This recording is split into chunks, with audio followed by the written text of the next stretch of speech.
안녕하세요. 정치 생각이에요. 요즘 더불당은 이재명 일병 구하기 작전을 수행하고 있어요. 배임죄를 없애고 조희대 대법원장을 제거하려 하고 있죠. 배임죄를 없애는 것은 자신들의 정책에 모순된 정책이에요. 배임죄는 쉽게 말하면 회사에 사장이 있으면 사장의 일을 대신하는 사람이 자신의 이익이나 다른 사람의 이익을 위해 사장에게 손해를 주는 거예요. 자신의 것이 아닌데 그것을 자신의 이익이나 사장이 아닌 다른 사람의 이익을 얻게 한다는 말이죠. 그런데 상법 개정안은 회사의 경영진 즉 사장의 일을 대신해주는 사람이 책임을 강화하여 회사의 자산을 마음대로 하지 못하게 하는 거예요. 소액주주도 경영진을 상대로 손해배상 청구를 하기 쉽게 만들어서 그런 거죠. 결국 경영진이 회사 자산을 자기 마음대로 쓰지 못하게 하고 책임을 묻겠다는 거죠. 종합해보면 상법 개정안은 경영진이 회사 자산을 마음대로 할 수 없게 하는 것인데 배임죄를 없애는 것은 경영진이 회사 자산을 마음대로 해도 죄를 물을 수 없게 되기에 서로 반대되는 거죠. 말이 안 된다는 거예요. 결국 이재명을 구하기 위한 법으로 해석이 될 수밖에 없겠죠. 또한 조희대 대법원장은 이재명 재판과 관련해 파기환송했다는 이유로 목소리만 큰 서영교는 가짜 뉴스를 들고 나와 그것이 증거라며 당당하게 제시했어요. 이게 나라가 무슨 개판으로 돌아가는 것인지 국회에서 가짜 뉴스를 틀고 이재명을 구하기 위해 법을 국가와 국민에게 안 좋은 방향으로 만들고 있어요. 많은 국민들이 이 사실을 알아야 해요. 그럼 원내 대책회에 보여드릴게요. 기업을 도와주기 위해서 배임죄를 없앤다고 하는데 사실상 그렇게 되면 결과적으로 이재명 대통령이 기소되어 있는 부분이 죄가 안 되는 면소되는 그런 결과를 가져오는 거잖아요. 그렇죠. 아니 이거는 이게 문제가 제가 조금 전에도 말씀드렸다시피 상법 개정을 하면서 회사 측, 즉 경영진의 충실 의무를 강화를 했습니다. 그런데 경영진이 충실 의무를 위반할 때 처벌하는 배임죄를 처벌하겠다는 것은 이거는 상당히 모순된 것이고 상충되는 것이죠. 결국 이재명 구하기를 위해서 배임죄를 없애야겠다고 하다 보니까 이게 모순에 빠지게 되는 겁니다. 알겠습니다.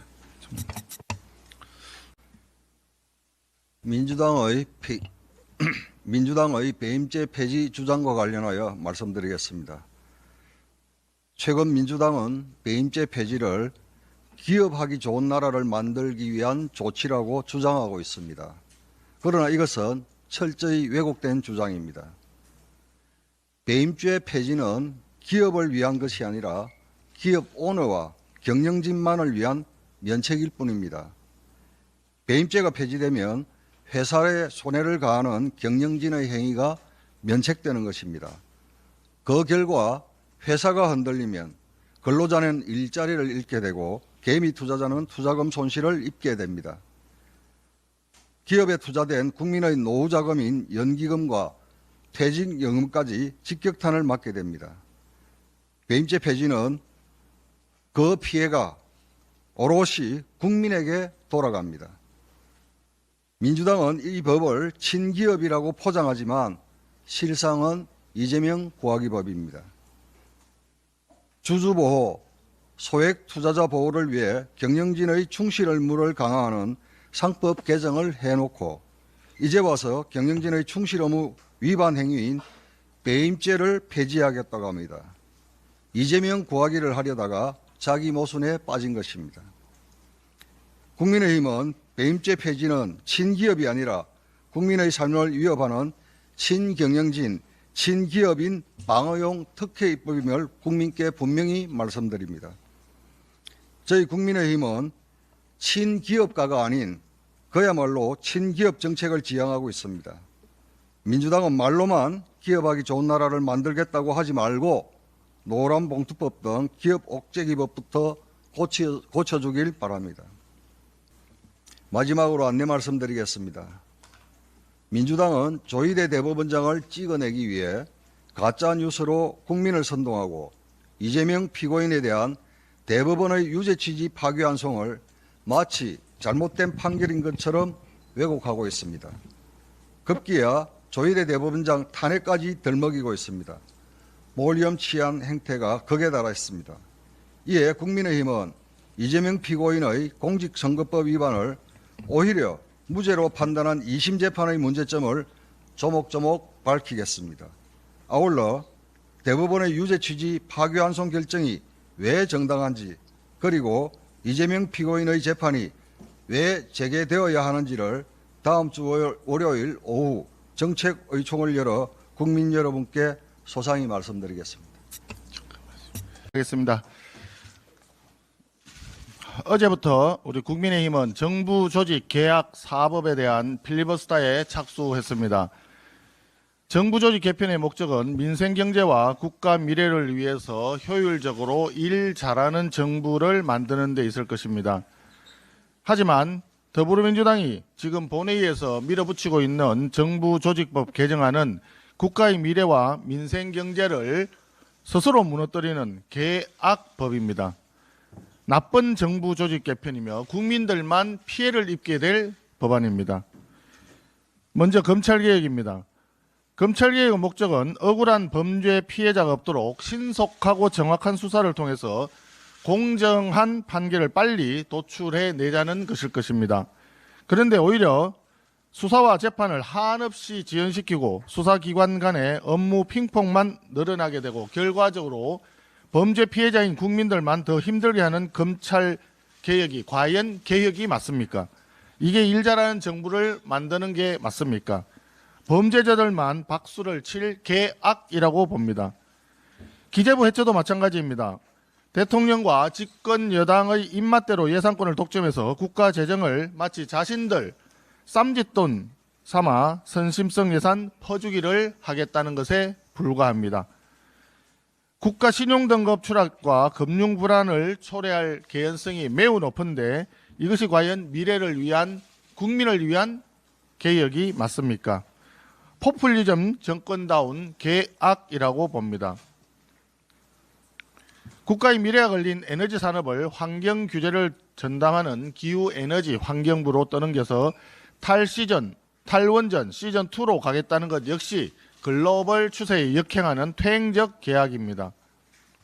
검찰 해체, 예산권 독점을 위한 기재부 해체, 위인 폐관 방통위 해체, 탈원전 시즌2인 원전 해체, 노골적인 통계 조작 등등 모두 국민들에게 피해가 돌아갈 정부 조직 계악에 대해서 국민들은 동의하지 않습니다. 다행히 우리 당은 정무위 소속 의원님들의 저항과 무제한 필리버스터 압박 그리고 금감원 직원들의 투쟁 덕분에 금융감독체계 졸속 개편 시도는 무산시키는 데 성공했습니다. 그렇지만 정부 여당이 이를 핑계로 해서 우리 당의 필리버스터를 멈춰달라고 요구하는 것은 헌집 줄게 새집 다오라는 두꺼비 동료만도 못한 놀부심보입니다. 그런 가운데 여야 간의 타협을 이끌어야 할 책임이 있는 중립지대의 우원식 국회의장은 이제 완전히 국회의장으로서의 책무를 벗어던지고 노골적으로 더불어민주당 국회의원 행세를 하고 있습니다. 어제 투표수보다 명패수보다 투표수가 한 표 더 많은 상황은 누가 봐도 비정상적이고 부정투표 시비가 가능한 상황이었습니다. 그럼에도 불구하고 국회의장은 이를 깔아뭉개고 가결을 선포한 것은 의회주의의 흑역사로 오랫동안 남을 것입니다. 또한 해독이 불가능한 두 장의 투표지를 무효로 판정하지도 않고 더불어민주당에 일방적으로 유리하게 찬성으로 간주하면서 가결을 선포한 것은 더더욱 심각한 권한남용이자 국회의원 표결권 침해가 아닐 수 없습니다. 한편으로 투표지가 한 장 더 많은 것에 대해서 포괄적으로 책임을 지고 있는 국회의장이 사과하지 않고 이를 나누어진 실무자에게 책임을 뒤집어 씌운 것에 대해서도 국민들이 규탄할 따름입니다. 이재명 대통령에 대해서 한 말씀 드리겠습니다. 이재명 대통령의 유엔 연설은 대한민국 안보를 위태롭게 하는 위험한 발상이었습니다. END 구상이라는 그럴싸한 포장으로 단계적 폐기 방안을 제시했지만 이는 비핵화에 대한 구체적 대안도 없이 사실상 북한을 핵 보유국으로 인정하는 것과 다름없습니다. 한미일 외교장관들이 CVID 원칙, 즉 완전하고 검증 가능하며 불가역적인 비핵화를 재확인한 상황에서 이재명 대통령 혼자 북한 논리를 따라가며 외교 참사를 대통령이 스스로 자초하고 있는 것입니다. 더욱 심각한 것은 정동영 통일부 장관의 발언입니다. 정 장관은 남북을 실질적인 두 국가라고 언급했습니다. 이는 김정은이 주장해온 적대적 두 국가론을 직접 옹호, 대변하는 것이며 평화통일을 지향하는 대한민국 헌법 제3조를 정면으로 위반하는 반헌법적, 반통일적 발상입니다. 통일부 장관이 통일을 포기한 것과 다름없는 결코 대한민국 국민이 용납할 수 없는 발언입니다. 정 장관의 발언은 정부 내의 위성락 안보실장이 앞서서 두 국가론을 지지하거나 인정하지 않는다라고 밝힌 것과도 배치됩니다.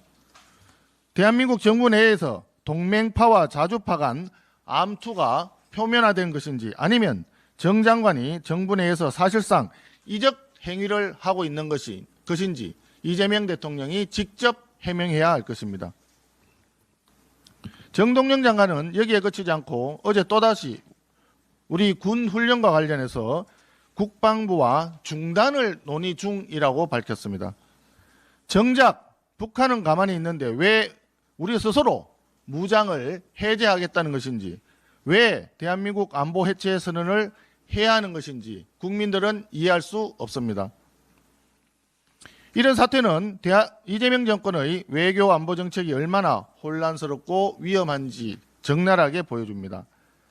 외교 안보를 정권의 치적 쌓기용 수단으로만 간주하다 보니 헌법이 규정한 국시마저 포기하는 발언이 이어지고 있는 것입니다.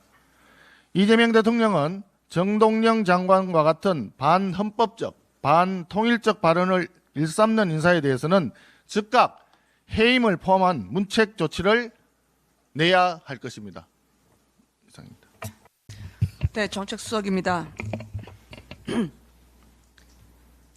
이재명 대통령의 한미 관세 협상은 대장동 때와 꼭 닮아 있습니다. 대장동 논란 초기에 이재명 대통령은 본인이 직접 이익 환수 설계를 주도했다면서 당군 이래 최대 치적이라고 치켜세웠습니다. 그런데 이익 환수 조항 삭제로 논란이 일자 내가 결정 안 해서 모르는 일이라는 취지로 실무자들에게 책임을 떠넘겼습니다. 한미 회담 볼까요? 트럼프 대통령이 지원 약속, 합의문조차 필요 없을 만큼 잘된 협상이라더니 협상 실패가 드러나려 하자 미국 요구 방식대로 하면 탄핵당했을 것, 또 IMF 수준의 위기가 올 것이라고 책임을 돌리고 있습니다. 출국 직전에 대통령은 외국 군대라는 말로 미국을 겨누고 이후에 민주당은 반미 감정 불쏘시개 지피고 있죠. 불리하면 남 탓하고 빠져나가기, 시장 때 버릇 대통령 때까지 통할까요? 대통령이 미 재무장관을 만난 이후에 트럼프 대통령은 의약품 관세 100%, 3,500억 달러는 선불이다. 한국에 포화를 퍼붓고 있습니다. 3,500억 플러스 알파까지 얘기가 나오고 있습니다. 도대체 합의문조차 필요 없는 그 잘된 협상에서 무슨 일이 벌어진 겁니까? 그런데 미국에서 이 대통령은 별도 한미 정상회동 없음, 트럼프 주최 만찬 불참, 단 몇 분이라도 만나서 설득해야 할 트럼프 대통령만 피해 다닌 건 아닌지 국민들은 의아해합니다. 국익을 위해서라면 트럼프 대통령의 바짓가랑이 사이라도 기겠다라고 말했던 이 대통령은 대체 어디에 있는 겁니까?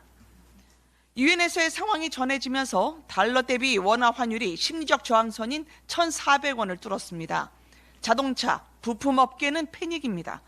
미국과 치킨 게임하는 이 정부의 고래 싸움에 기댈 곳 없는 국민만 피해자가 되고 있습니다. 이재명 정부는 사법 장악, 언론 장악할 그 시간과 힘이 있다면 관세 협상 도대체 무슨 일이 벌어졌는지 흑막을 공개하고 나라 살리는 데 집중하십시오. 위기입니다. 이상입니다. 간사 김미애입니다. 지난 24일 필수 의료 강화 지원 및 지역 간 의료 격차 해소를 위한 특별 법안 이른바 필수 의료 강화법이 보건복지위를 통과했습니다. 22대 국회 개원과 동시에 지역 필수 의료 정상화를 목표로 우리 국민의힘 당론으로 발의했던 법안입니다. 지역 완결적인 필수 의료를 제공하기 위한 지원 사항들을 체계적으로 규율한 것으로 우리가 목표했던 국민의 생명과 건강을 지키기 위한 지역 필수 의료 정상화의 마중물이 될 것입니다. 주요 내용을 말씀드리면 필수 의료를 국민의 생명과 건강에 직결된 의료 분야로서 국가의 정책적 추진이 필요하다고 보건복지부 장관이 정하는 것으로 정의했고, 의사들의 자율성과 사적 자치 원칙을 존중하면서도 안정적인 필수 의료 인력 확보를 위해 계약형 지역 필수 의사 등의 법적 근거를 마련했습니다. 필수 의료를 안정적으로 지원하기 위해 지역 필수 의료 특별 회계를 설치하도록 했으며 5년마다 종합 계획을 세우고 매년 시행 계획을 수립하도록 하여 체계적인 정책 추진을 담보했습니다. 필수 의료 정의 규정부터 계약형 지역 필수 의사제 근거 마련까지 심사 과정에서 여러 이견이 있었지만 치열한 토론과 설득 노력 끝에 국민의힘 당론이 대부분 관철될 수 있었습니다. 지역 필수 의료 정상화는 국민의 생명과 직결된 과제로 법 하나로 모든 것을 해결할 수는 없습니다. 안정적인 재원 확보, 의료 현장과의 소통, 제도적 보완이 함께 이루어져야 진정한 입법 효과가 나타날 것입니다. 국민의힘은 의료 현장의 목소리를 끝까지 경청하며 국민의 생명과 안전을 지키는 필수 의료 입법이 현장에서 제대로 작동되도록 모든 노력을 다하겠습니다. 끝으로 한 가지 당부 말씀드립니다. 거주 이전과 직업 선택의 자유 침해 등을 이유로 의료계가 강하게 반대하는 10년 의무 복무형 지역 의사제 법안이 상정되어 심사를 앞두고 있습니다. 과거 윤석열 정부를 향해 소통 없이 밀어붙인다고 강하게 비판했던 이재명 정부라면 의료계와 충분히 소통하고 절차적 정당성을 반드시 지켜야 할 것입니다. 단순히 법안 통과가 목적이 되어서는 안 될 것이며 국민의 실질적인 건강 증진이라는 상식적인 기준에서 논의되어야 한다는 점을 강조드립니다. 이상입니다.